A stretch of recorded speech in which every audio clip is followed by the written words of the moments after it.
Everybody, welcome back to Resident Nerdy Girl channel. Alright guys, as you saw from the title of this video, I'm reviewing Cruella the movie. I'm very excited to be doing this, and I had to come with the fit. Okay, don't y'all worry. I did nothing to Dobby, okay? Dobby is fine, right Dobby? Up. Show up.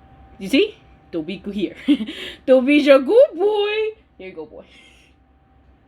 He only does things for me for a treat. But yeah, so he's fine. I'm telling you, this is from Forever 21, so it's not him. I'm sorry. Okay. So as I was literally putting this fit on, you can lie down again, okay? As I was like literally putting this fit on, I was like, I get it now. I understand how she was like insane because this is faux fur, and I'm like feeling all powerful. Like literally, I'm walking around in 80-degree weather in my house, just being like, oh, just. I need to take this off, okay? Because I'm getting way too much of a power struggle. I'm gonna become like the super villain. Y'all are gonna meet me. All right.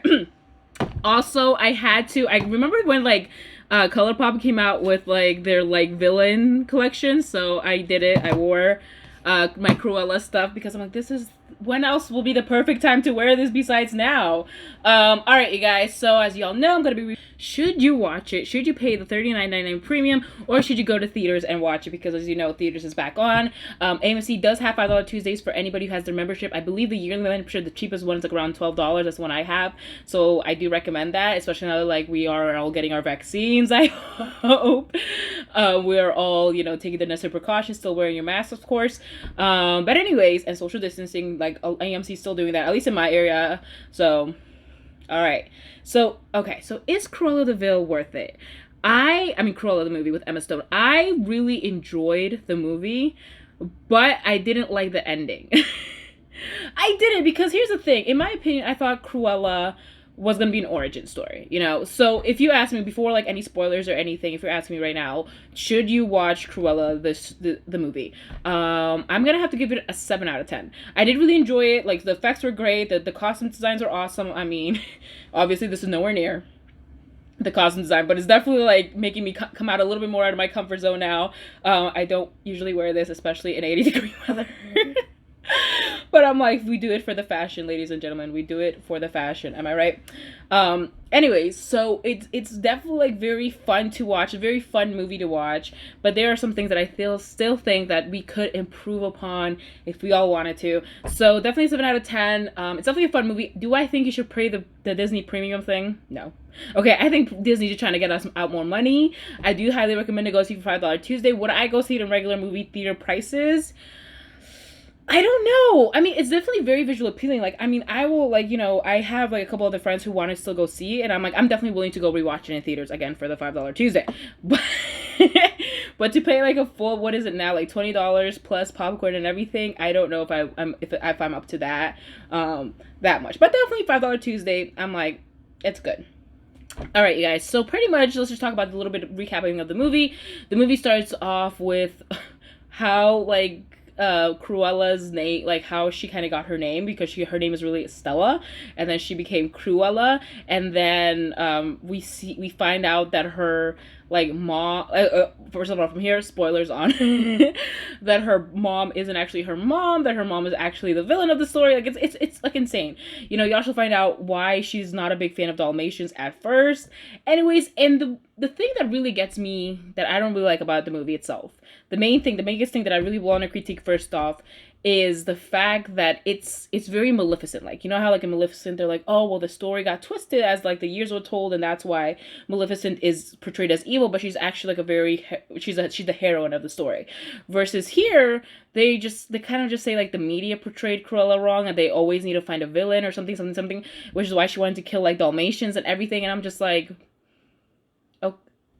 okay, like what I would have wanted, and what the trailer made it seem like, this was the kid version of the Joker, kind of not necessarily justifying her becoming evil, but giving her like a logical reason of why she became evil, right? When we have Glenn Close, we start off with Glenn Close's Cruella, which is very different. Which, yeah, it's actually very different from like the 101, because literally the 100 mile Dalmatian, she's just obsessed with getting a coat. She's like, every woman needs a fur, which I kind of agree now that I'm wearing this faux fur though. Okay, like I'm here joking and everything, but for real, faux fur. But she's just like, every woman needs a fur coat, you know. And then like now we have Glenn Close, who's a fashion designer, and she's like, I still love my fur coats, and she's still kind of like all about that life.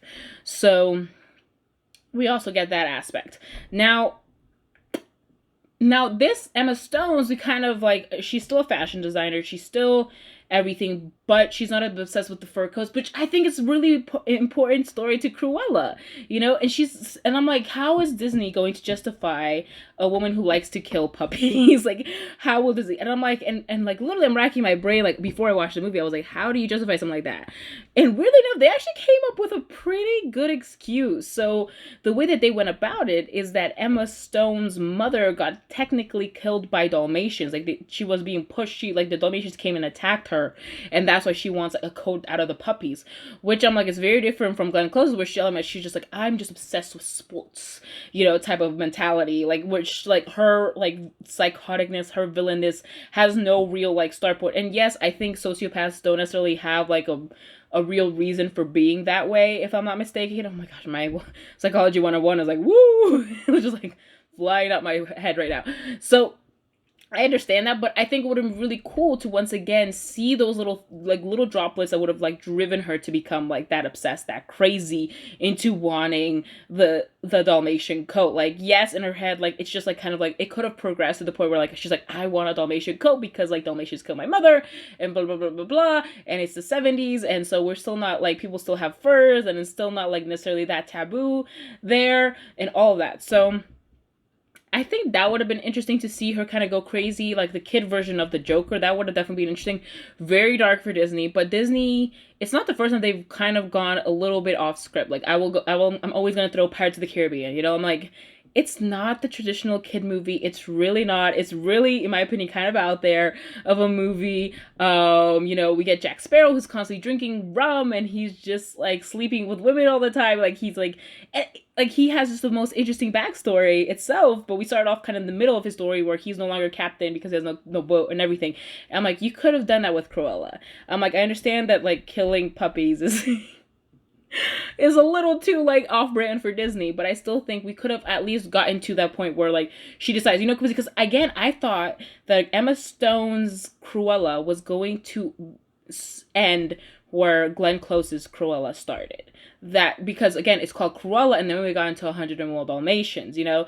And I think that would have made the story a lot more interesting, because now here's where I'm thinking we're going to go back into the Maleficent status. Because Maleficent, in my opinion, the first Maleficent is really well done. It's brilliant, you know. We get her kind of becoming Maleficent, the evil. She does all these things. But then again, she becomes the heroine at the end. It's really well done movie. But then we get Maleficent 2. And I'm like, we didn't even need Maleficent 2. Like, we really, like, what was the purpose of it, except for, once again, Disney to show us this is what we can do. Kind of when they did Lion King, they were like, oh, look at the awesome things that we can do with technology now. We can make lions look like, we can make these lions, we can draw real life lions and create real life lions, but are fake, you know? And I'm like, I really hope that they're not going to go that route for Cruella, in the sense that they're going to make a Cruella 2, or maybe now they're going to add the 101 Dalmatians. You see where I'm going with that? And I really hope that they don't, because it's going to definitely take away with the story they already created, in the story that they already left. And unless they're really thinking of making her go really like a psychopath, but you kind of already gave her a redemption arc, which doesn't make sense if you're gonna have like a psycho. Again, this is all speculation. Like, everything, like, I'm replaying the ending like over and over in my head. Like, the Emma Stone Cruella doesn't, like, you know, in, again, Glenn Close's Cruella, she's already an established fashion designer. Once again, I mean, in the 100, the animated version, she just wants a fur coat. That's literally her background. She's just like this crazy friend of Anita's, who's like a college friend or something, and then like she's just like, oh, I just want a fur coat. That's literally her premise. And then we get Glenn Close's, where she's like, I'm a fashion designer and everything, and now I want like a Dalmatian fur coat. And in this one, she's just kind of like, she still wants to be fashion designer, but she still doesn't have her full label yet. She's not established, again, like Glenn Close is. And she kind of is moving into this new house. I forget what it's called. It's called something hell. Like, something hell. I forget what it's called at the end of the movie, where she ends up, like, tearing it down to. So, again, it's the perfect origin story, but for a potential heroine, and I'm tired of Disney making their villains into heroines, because I think we all love a good villain, you know? I mean, it's the funny, like, it's a fun part of like any story, you know? Like, we can't have Snow White without having her crazy stepmother, okay? We can't have, I mean, if we're gonna modernize it, we can't have like Hans from we can't have like Elsa and Anna being like these beautiful, like a beautiful sister story without Hans like kind of there, like kind of manipulating them, you know? We can't have like all these things without a good villain. And I think this would have been a perfect time for definitely Disney to toe that line between good and evil, but in this time actually choose evil. I don't know. Am I asking too much about a Disney movie? I don't think I am, because again, Disney is, it's not the first time they've kind of dabbled in something like this, you know? And maybe if they really wanted to, this could have been the moment to introduce Roger and Anita, like their relationship, and like and end it on that note should they choose it. Like, don't necessarily make Cruella so evil, but like make her evil enough where like we kind of need that little hope at the end. Once again, not the first movies or the first things. So that's literally my only thing. So end on a high note, I thought that the script was really good. I loved how her story arc went, you know, how she became Cruella and how she like had like this nemesis, and oh, the costumes. I mean, I think that's literally like every fan's thing, is the costumes. We're just all like, oh, they are stunning, breathtaking. Like, oh my goodness. Definitely, I want to see Halloween this year, because I feel like people are gonna recreate it, or like certain Comic Cons are definitely gonna go recreate some of that style. And I wish like my sewing was up to par and snuff for that, because I would totally recreate some of those dresses, because they are and it makes you also kind of like I kind of want to go back to like that insane couture runway style. Like, I mean, especially with like Kanye West and Yeezys, like, you know, like it kind of like I feel like fashion sort of toned down, so now I wanted to go back up and ramp up. So I don't know, and that's like also one of my other predictions. I think after this movie, we're definitely gonna get a revamp of like couture and like have it be very extra, again, which I kind of missed. Alright guys, thank you for watching Resident Evil channel. I hope you guys like this review. I don't think I spoiled too much of the movie in this review. I try to do that purposely because it's still a pretty new movie. And I kind of do want you guys to watch it and let me know, am I just being crazy? Am I just being too nitpicky? Alright guys, bye!